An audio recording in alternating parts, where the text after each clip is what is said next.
Hello दोस्तों, आप सभी का फिर से स्वागत करते हैं। Once again you are most welcome. हमारे चैनल में आप सभी का बहुत बहुत स्वागत है। आज हम बात करेंगे भारत सरकार सेंट्रल गवर्नमेंट के जो पार्ट है उसका एक हिस्सा होता है नियंत्रक एवं महालेखा परीक्षक।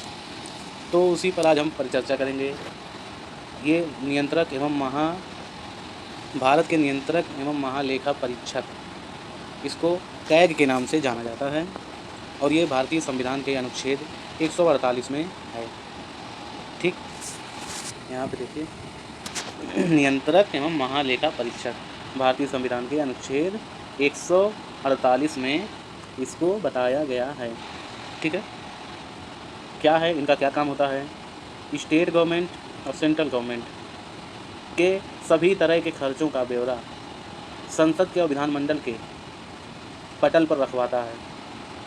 ठीक है, इसकी नियुक्ति राष्ट्रपति द्वारा की जाती है और ये खर्चों का जो ब्यौरा होता है उन्हीं को सेंट्रल में वहाँ राष्ट्रपति की आज्ञा से और स्टेट में राज्यपाल की आज्ञा से ये करते हैं।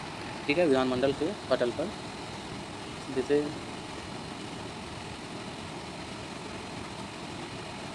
स्टेट में। ठीक,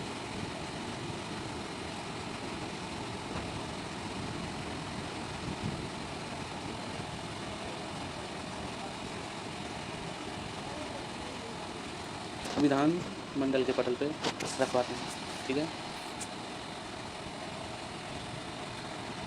फिर आगे क्या है, आइए चलिए अब हम इसको हम देखते हैं क्या है, कैसे है, कौन नियुक्ति कर रहा है। ठीक है, पहला पॉइंट क्या है? भारत के नियंत्रक एवं महालेखा परीक्षक। ठीक, भारत के नियंत्रक एवं महालेखा परीक्षक लिखा है, भारत के एक नियंत्रक एवं महालेखा परीक्षक होगा। ठीक है, जिसको राष्ट्रपति अपने हस्ताक्षर और मुद्रा सहित अधिपत्र द्वारा नियुक्त करेगा। यानी कि इसकी नियुक्ति कौन करेगा? क्वेश्चन एग्जाम में पूछेगा, नियंत्रक एवं महालेखा परीक्षक की नियुक्ति कौन करता है? तो आप क्या लिखेंगे? आप लिखेंगे राष्ट्रपति द्वारा की जाती है। उसे उसके पद से केवल उसी रीति और उन्हीं आधारों पर हटाया जाएगा जिस रीति से और जिन आधारों पर उच्चतम न्यायालय के न्यायाधीश को हटाया जाता है। बताओ, इनकी पोटेंशियल इतनी अधिक हो जाएगी कि इनको ऐसे औने पौने तरीके से नहीं हटाया जा सकता। ठीक उसी तरीके से हटाया जाएगा जैसे उच्चतम न्यायालय के न्यायाधीशों के हटाने की प्रक्रिया है। ठीक है, ये आसान काम नहीं है। और उसके बाद आगे क्या है? प्रत्येक व्यक्ति जो भारत का नियंत्रक महालेखा परीक्षक नियुक्त किया जाता है, पद ग्रहण करने से पहले राष्ट्रपति या उसके द्वारा नियुक्त व्यक्ति के समक्ष तीसरी अनुसूची में इस प्रयोजन के लिए दिए गए प्रारूप के अनुसार शपथ लेगा या प्रतिज्ञान करेगा, उस पर अपने हस्ताक्षर करेगा। ठीक है, ये पहला नंबर, ये जो है तीसरी अनुसूची में जो दिया गया है, ये राष्ट्रपति के सामने उसी रीति रिवाज से शपथ लेंगे। या फिर राष्ट्रपति, मान लीजिए राष्ट्रपति की तबीयत खराब है तो उनके द्वारा जो व्यक्ति नियुक्त किया जाएगा उस पोजीशन पे, ठीक है, अक्सर राष्ट्रपति के जगह पे उपराष्ट्रपति आ जाते हैं, ठीक, वो करने के लिए, तो उनके सामने ये तीसरी अनुसूची में जैसे शपथ लेने या प्रतिज्ञान, यानी कि शपथ लेने की जो रीति है, हस्ताक्षर करना, और उसी तरीके से वो करेंगे। ठीक है, शपथ लेंगे। आगे क्या कह रहे हैं? नियंत्रक महालेखा परीक्षक का वेतन और सेवा की अन्य शर्तें ऐसी होंगी। ठीक है, नियंत्रक महालेखा परीक्षक का वेतन व सेवा शर्तें ऐसी होंगी जो संसद विधि द्वारा अवधारित करें। ठीक है, जो संसद बना के दे वैसी ही रहेंगी। जब तक वे इस प्रकार अवधारित नहीं की जाती हैं तब तक ऐसी होगी जो दूसरी अनुसूची में विनिर्दिष्ट है। परंतु कह रहा है कि जैसा संसद बना के दे सैलरी स्ट्रक्चर उनका वैसा ही रहेगा। अन्यथा अगर जब तक नहीं बनाती है तो ऐसे हालात में जो दूसरी अनुसूची में, ठीक है, सैलरी वेतन का व्याख्यान है उसी हिसाब से उनका रहेगा। लेकिन क्या कह रहा है? परंतु महालेखा परीक्षक के वेतन में और ना ही अनुपस्थिति, छुट्टी, पेंशन या निवृत्ति की आयु के संबंध में उसके अधिकारों में उसी नियुक्ति के पश्चात उसके लिए अलाभकारी परिवर्तन नहीं किया जाएगा। मतलब जबकि उसकी नियुक्ति हो गई महालेखा परीक्षक की, उसके वेतन में या अनुपस्थिति या सेवा पेंशन किसी भी तरीके की कटौती नहीं की जाएगी। ठीक है। आगे क्या है, नियंत्रक महालेखा परीक्षक अपने पद पर न रह जाने के बाद, कह रहा है ये नियंत्रक एवं महालेखा परीक्षक जब अपने पद से त्याग दे दें, परित्याग कर दें, इस्तीफ़ा दे दें या कार्यकाल पूरा हो जाए, न रहने के बाद या सरकार के या किसी राज्य सरकार के अधीन किसी और पद का पात्र नहीं होगा। मतलब किसी और पद का ये पात्र नहीं होगा, कोई और सरकार के अधीन नौकरी नहीं करेगा।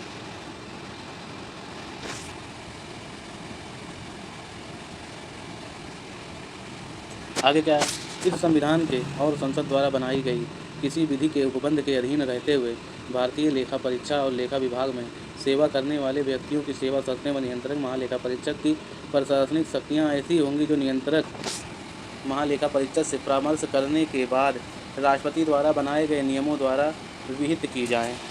ठीक। नियंत्रक एवं महालेखा परीक्षक के कार्यकाल के प्रशासनिक व्यय जिनके अंतर्गत उस कार्यालय में सेवा करने वाले व्यक्ति को या उनके संबंध सभी में देय वेतन भत्ते और पेंशन भारत की संचित नीति पर आधारित होंगे। वेतन भत्ते खर्चे कार्यालय ये सब चीज़ें भारत की संचित नीति पर आधारित होंगी। ठीक है।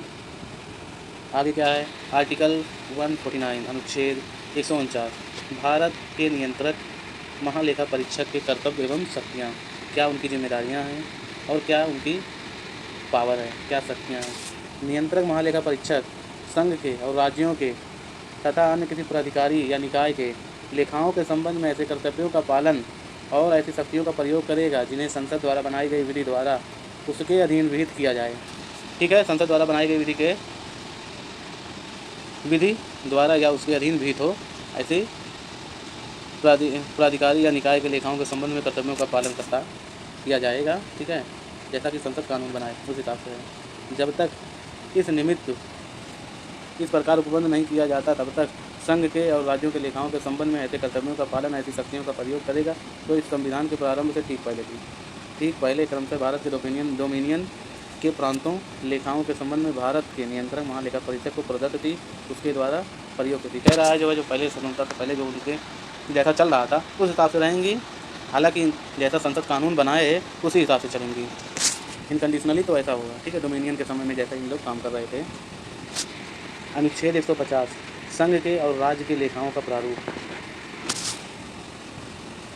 संघ के और राज्यों के लेखाओं को ऐसे प्रारूप में रखा जाएगा जो राष्ट्रपति भारत के नियंत्रक महालेखा परीक्षक से परामर्श के बाद विहित करें। ठीक है। अब आगे क्या है, अनुच्छेद 151 प्रतिवेदन। भारत के नियंत्रक महालेखा परीक्षक की संघ के लेखाओं संबंधी रिपोर्टों को राष्ट्रपति के समकक्ष प्रस्तुत किया जाएगा। जो रिपोर्ट करेगा लेखा जोखा खर्चा की राष्ट्रपति के सम्मुख प्रस्तुत किया जाएगा। राष्ट्रपति संसद के प्रत्येक सदन पर रखवाएगा। ठीक है। भारत के नियंत्रक महालेखा परीक्षक की किसी राज्य के लेखाओं संबंधी रिपोर्टों को राज्यपाल के समक्ष प्रस्तुत कराएगा, राज्य विधानमंडल के समक्ष रखवाएगा राज्यपाल। ठीक है। वैसे राज्य में होगा। ठीक है।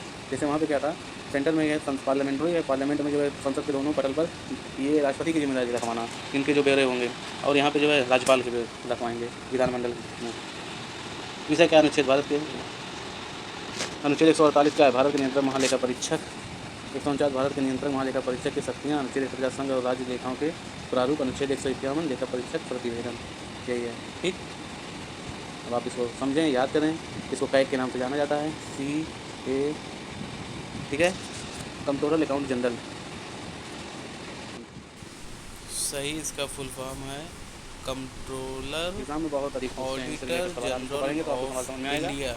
बस ये जान लीजिए, लेखा जोखा का ब्यौरा रखने का काम यही करते हैं।